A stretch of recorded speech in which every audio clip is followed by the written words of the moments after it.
ya me presentó Carlos, le agradezco la invitación a poder compartir con ustedes, a platicar sobre el tema de determinados,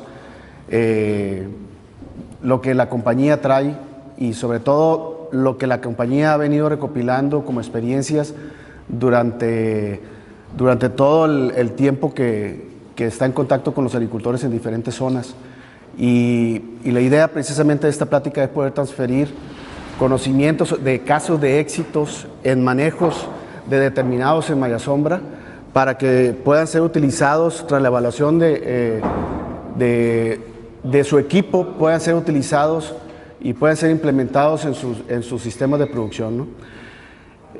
La idea es precisamente hablar de determinados en Casa Sombra por la modalidad distinta que es el usar determinados en Casa Sombra, pero también podemos trasladar esta plática al uso de estos materiales en campo abierto. Voy a hacer mucho más énfasis en Casa Sombra.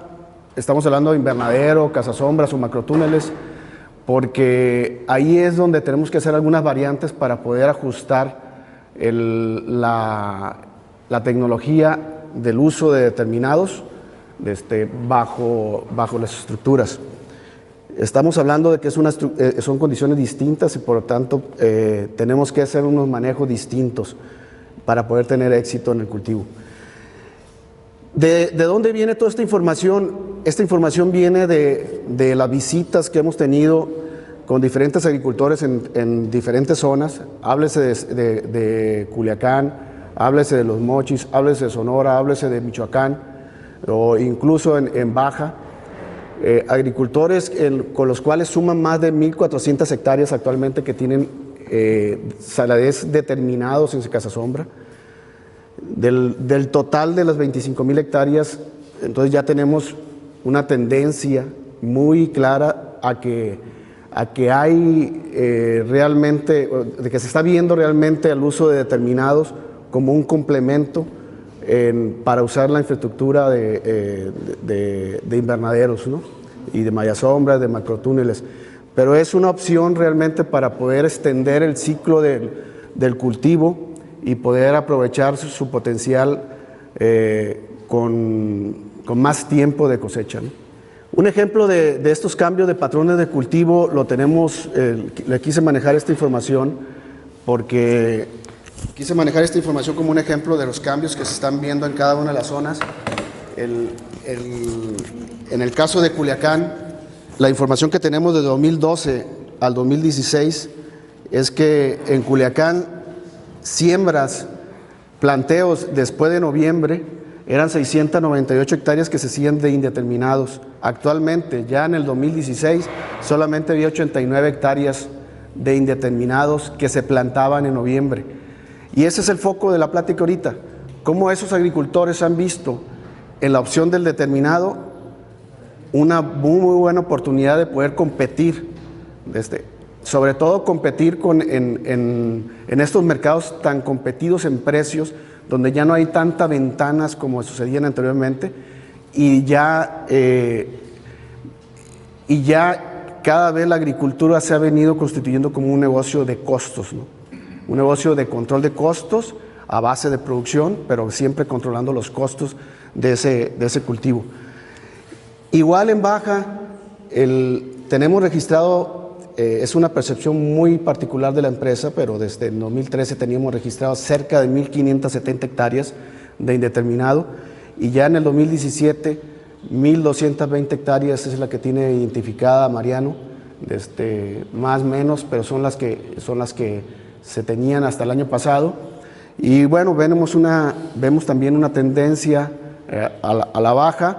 Obviamente no es una tendencia tan pronunciada, pero sí vemos también que en Baja los incrementos de ventas de la compañía del 2014 al 2017 han subido 5 veces de los salades indeterminados. Del 2014 vendíamos cerca de 2,800 MKs y para el 2017 15,700, 16,000 aproximadamente. Si más o menos calculas que puede haber un consumo de 15 a 17 MKs, o de 15.000 a 17.000 MKs, perdón, de 15.000 a 17.000 semillas por hectárea, estamos hablando de que puede haber aproximadamente unas 1.000 hectáreas en todo lo que es la baja de determinados, solamente de materiales de la compañía. Lo que les decía ahorita, el principal factor que comúnmente cuando platicamos con el agricultor del por qué está considerando al determinado o semideterminado como una opción para poder ser usada en malla sombra es la situación de precios. Es muy frecuente que comúnmente encontremos partes del ciclo de producción donde el precio sea abajo del precio de referencia y el costo con el que está llegando al mercado va a ser más importante todavía que el poder entrar durante mucho más tiempo en toda la temporada, ¿no? Tratamos de hacer con agricultores referentes un estudio de costos entre determinados e indeterminados para tratar de entender mucho mejor la dinámica de esta tendencia. Y bueno, tenemos identificado claramente cuáles son los principales aspectos donde hace la diferencia el costo de un cultivo y otro. Y el principal es el manejo cultural. Ahí es donde se finca la principal diferencia en costos entre un determinado y un determinado. Y esto es precisamente por el costo tan elevado que puede significar el manejo cultural del hilado, del fajado, del deshoje de un indeterminado contra el avance que puedes tener de un fajado de un determinado, ¿no? El deshoje es menor, la intensidad del deshoje es mucho menor. Sí hay que hacer trabajo de formación de planta, sí hay que hacer de repente algo de deshojes porque es parte del manejo de cultivo que ahorita le vamos a recomendar, pero sí los costos y los rendimientos de la mano de obra bajan bastante.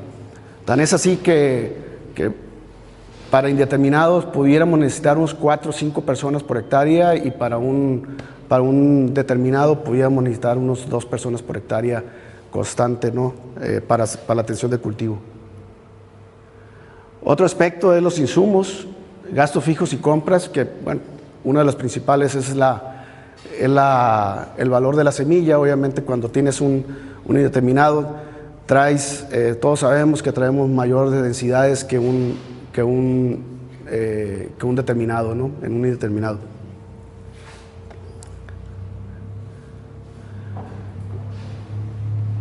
Este ejercicio que hicimos es un ejercicio que lo vamos a estar renovando, porque nos puede dar la pauta de en qué manera podemos apoyar nosotros como compañía al agricultor. Y la idea precisamente es ver cómo año tras año esto puede ir significando alguna diferencia para el negocio del agricultor. En cada zona tenemos identificados diferentes mercados que existen de agricultores que a un indeterminado le están explotando 10 racimos o 12 racimos. Y el foco de la compañía ahorita es poner en la mesa al agricultor la opción a ese agricultor que solamente está aprovechando el potencial de un indeterminado en 10, 12 racimos, ponerle la opción de las dos fuentes genéticas, de los dos recursos, tanto los determinados como los indeterminados, y que él pueda valorar con mayor dato, ¿no?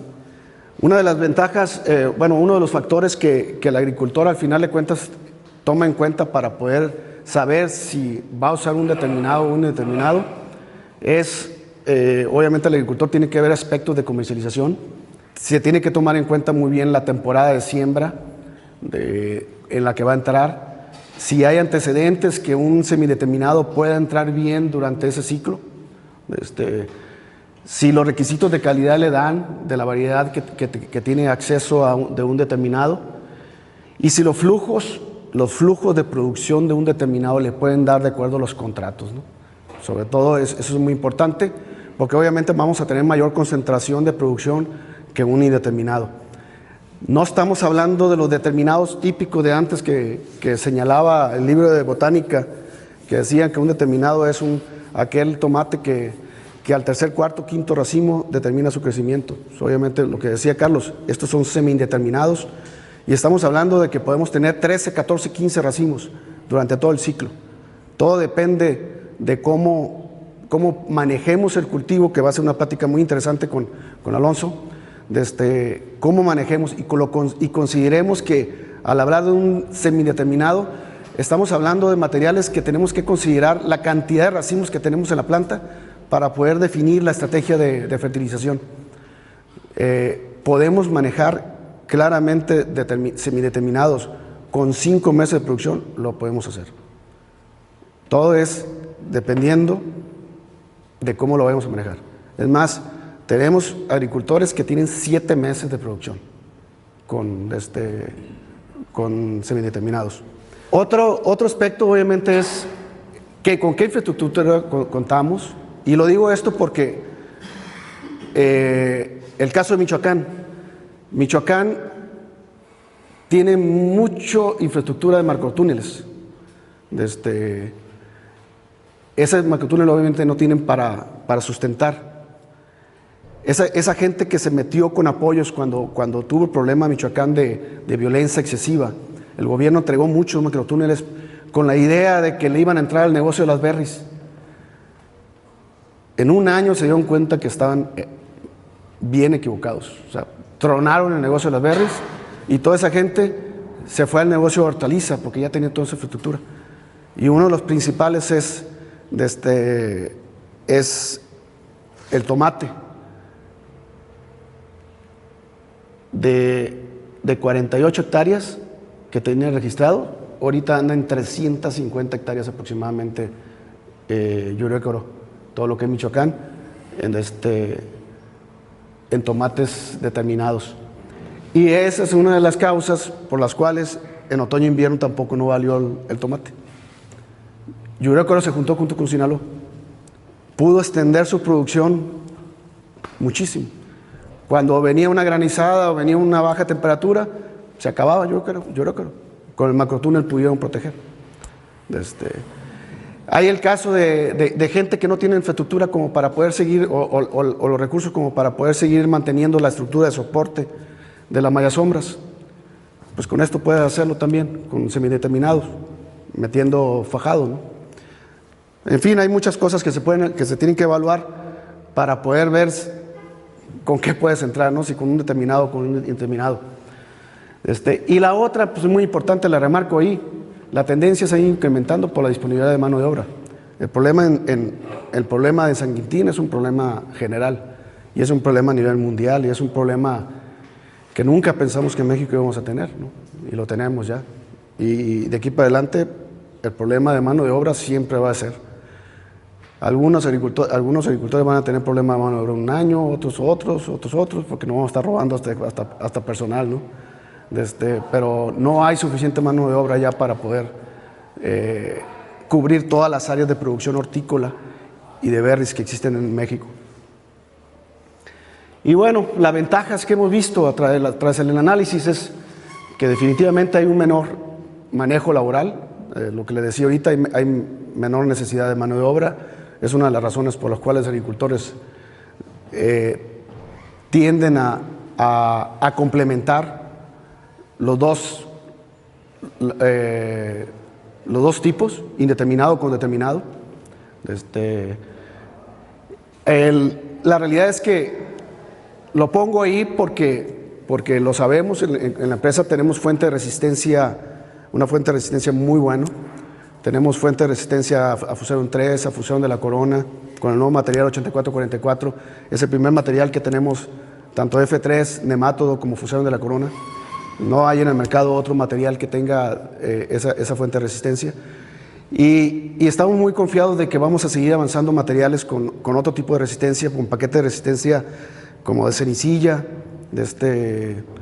paquete de resistencia a pirenocaeta, y otras enfermedades de suelo que seguramente van a ser muy importantes en el futuro, ¿no? ¿Qué ¿qué aspectos hemos venido recopilando de aquellos agricultores que tienen 3, 4, 5 años trabajando con determinados y que ya es un caso de éxito? Son gente que ya tiene de 7,500 hasta 11,000, 12,000, 13,000 bultos de determinados. La idea es pasarle todo eso, cada una de las cosas que ellos han estado haciendo, han estado modificando para que ustedes lo evalúen y lo puedan considerar. El primero, en densidad, y lo pongo en primer lugar porque es con lo que tenemos que iniciar. Han venido reduciendo la densidad. En Casa Sombra tenemos que considerar la cantidad de luz, que la cantidad de luz es menor que a campo abierto. La condición es mucho más vegetativa que en campo abierto. Y se han reducido hasta 50 centímetros entre planta y planta.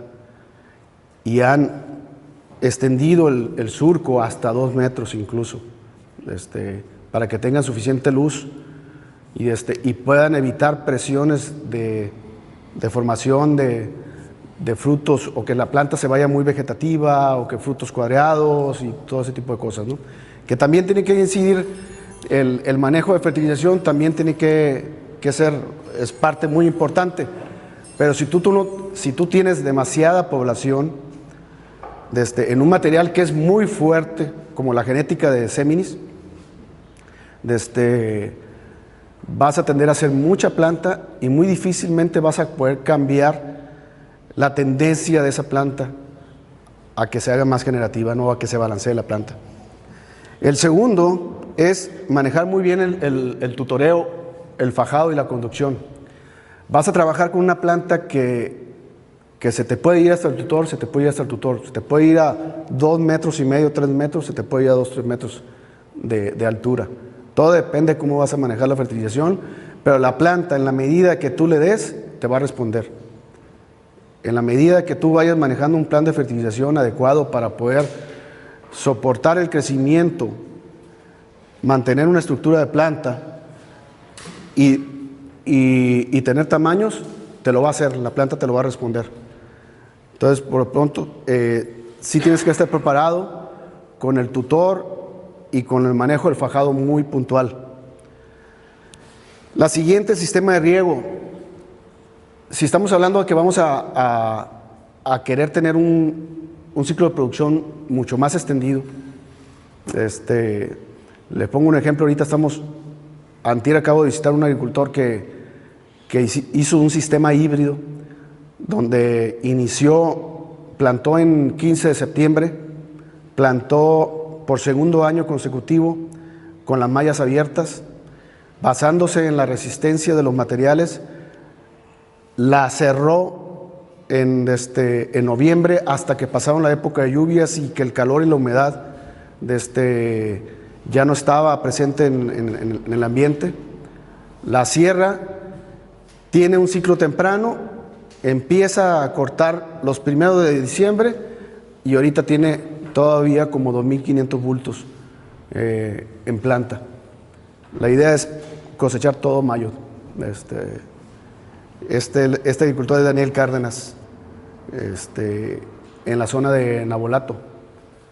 Entonces, ese es con otro esquema que se puede jugar también. Sobre todo, aquí lo estoy hablando para gente que inicia en ciclos muy calientes, con humedades muy fuertes. Todas las condiciones indeseables las puedes tener adentro, ¿no?, en lugar de tenerlas afuera. Calor con humedad, pues toda la presión de enfermedad la tienes adentro, ¿no?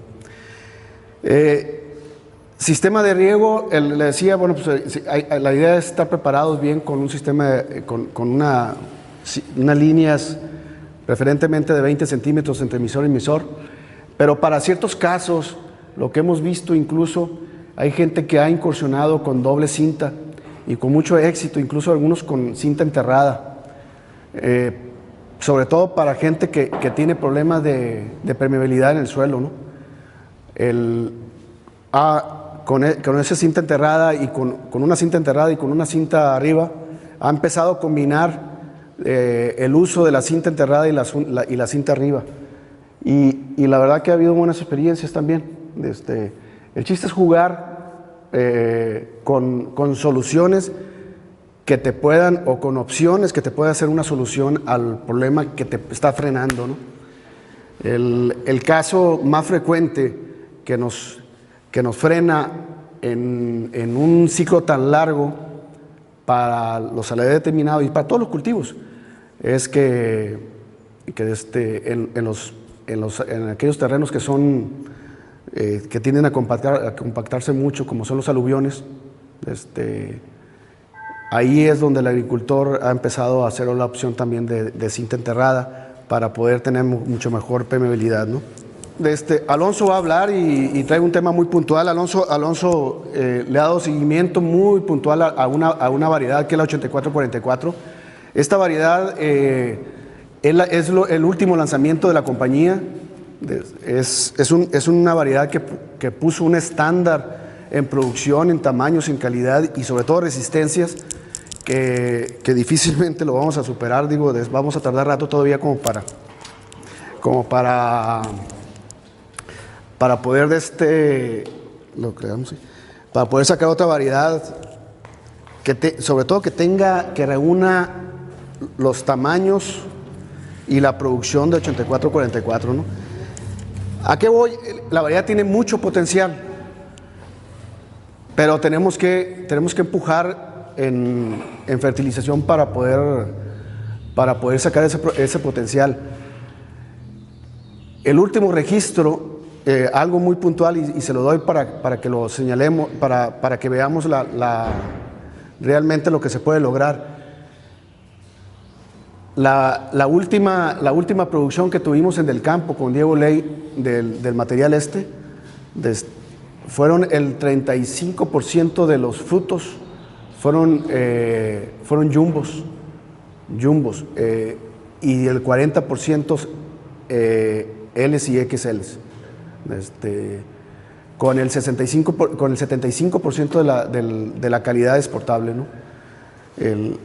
Estaba arriba en la calidad de exportación de un indeterminado, incluso el material Entonces, otro aspecto que sí tenemos que considerar es que tenemos que meter abejas. O sea, si realmente queremos manejar determinados en malla, la recomendación es, lo puedes hacer con viento, pero hemos visto, y por más que hemos pasado entre un agricultor y otro, que no es la misma a que manejemos abejas. Entonces, el agricultor que ya está más sólido en los esquemas, o sea, estamos hablando de 4 o 5 agricultores que están mucho más sólidos en este esquema, ya están manejando hasta 5 colmenas en su etapa máxima. Empiezan con 2 en el inicio de floración y el máximo es terminar con 5, ¿no? Y la idea es precisamente que cuidemos cuando vayamos haciendo el plan de formación de la planta, el plan de deshoje, de brotes, siempre conseguiremos desde un inicio hacer el trabajo de desbrote, pero también el trabajo de deshoje alternado después, como para que permitamos que pase viento o que pueda trabajar la abeja, ¿no? Otra experiencia que hemos visto es cómo puedes utilizar la estructura como para poder extenderte hasta el alambre tutor. Hay agricultores que llegan más arriba de lo que es su poste y utilizan el alambre tutor como para seguir extendiendo el crecimiento de la plántula. Eso va a depender obviamente mucho de tu ciclo, va a depender mucho de el tiempo de cosecha, como para ver si es necesario extender un alambre o una rafia del tutor hacia el alambre tutor para poder soportar todavía unos centímetros más arriba, ¿no?, el crecimiento de la planta. Y puse las fotos ahí abajo que están sobre lo que es el ramajal que hay abajo. Se ve ahí más o menos en la foto del medio, en la parte de abajo, cómo está quemada la hoja, porque es algo que que no lo, trataríamos de evitarlo.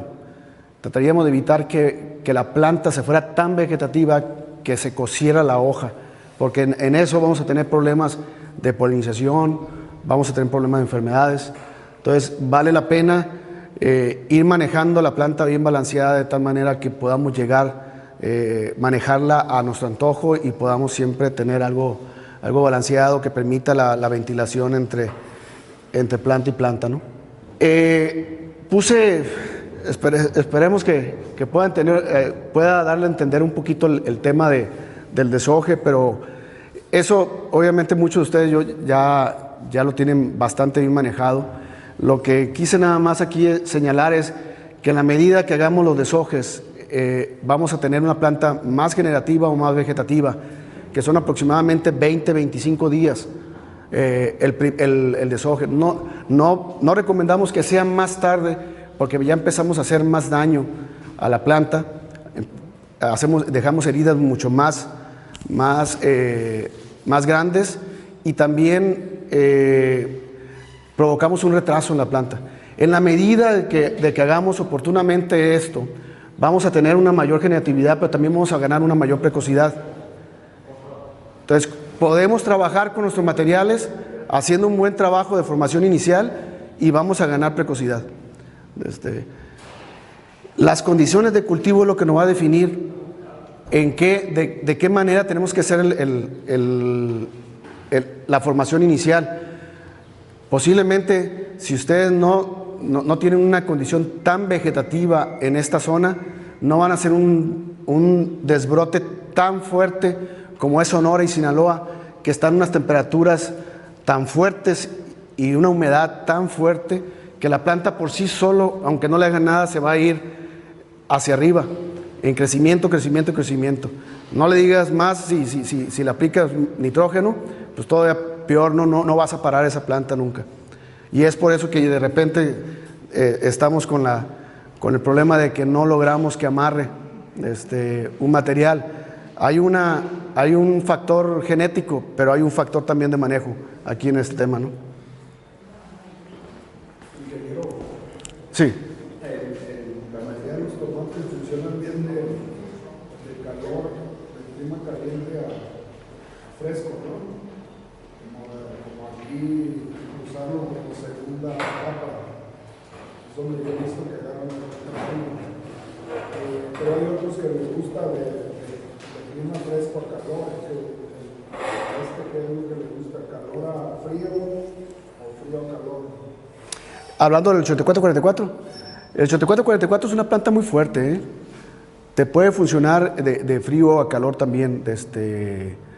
El material es muy vigoroso, te puede responder en las condiciones de frío también.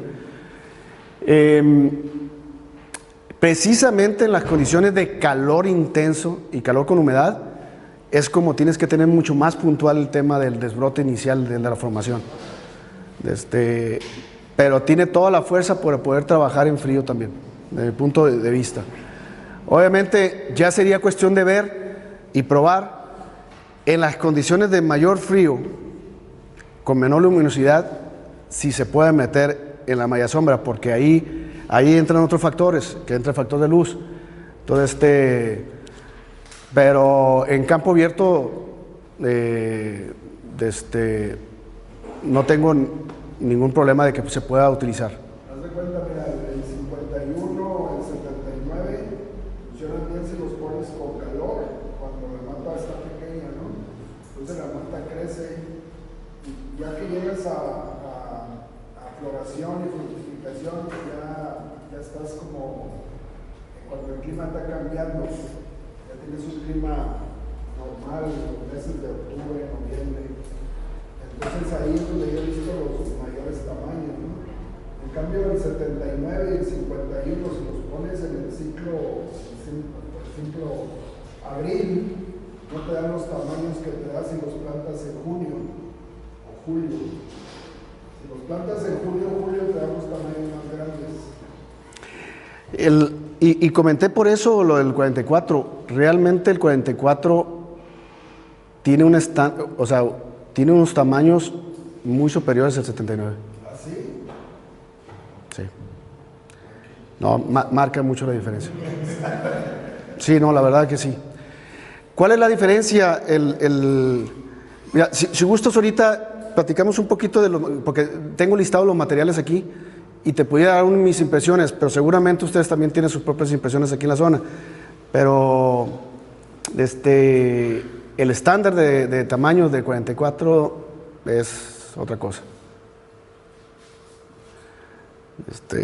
Mira, este es un ejemplo de la planta aquí. Este fue en las escobas. De punto de vista tenemos muchas densidades, una densidad muy fuerte. Los surcos no estaban a la distancia y eso nos provoca ciertos problemas. Si nosotros empezamos a regular las distancias, la densidad, vamos a ver diferente comportamiento de los materiales. Este es cómo ha venido evolucionando la compañía desde el 2005 hasta actualmente. Nosotros empezamos con abateo, después empezamos con 8549, que algunos lo conocen como Pombal, y empezamos a incorporar resistencias. Tanto sí que ahorita ya con el 44, después de haber pasado con el 8551, que algunos lo conocen como Tisei, del 61 y el 8549, ahorita ya estamos con el primer año pleno que pudiéramos tener semilla del 8444. Realmente el año pasado fue muy poca la semilla que hubo, pero este material trae resistencia a fusión de la corona y trae resistencia toda la resistencia que trae el 8579, que tiene la resistencia a nemato. ¿Qué sigue después? Lo que sigue es traer un material resistente a marchités, un material resistente a fusión de la corona, que incluya Staphylium, Verticillium, cenicilla, y igual TY, ¿no? Estos son los materiales más vendidos en México. Sigue siendo un material que es referente en producción. A diferencia, lo que yo he visto en 85-51, hace más bolas en primavera-verano. Los diferenciales de temperatura hacen que todos los materiales, el genetista juega con cruzas de bolas y saladez, ¿no? Entonces muchas veces con esos diferenciales de temperatura sale algunos bolas que ya vienen obviamente contemplados dentro de la fuente del material, ¿no? Pero los diferenciales de temperatura son los que hay en primavera-verano, entre el día y la noche, son los que nos provocan que pudiera haber más eso. Y en otoño-invierno es más estable las formas, ¿no? Ahora, ¿qué porcentaje de bolas pudiera salir?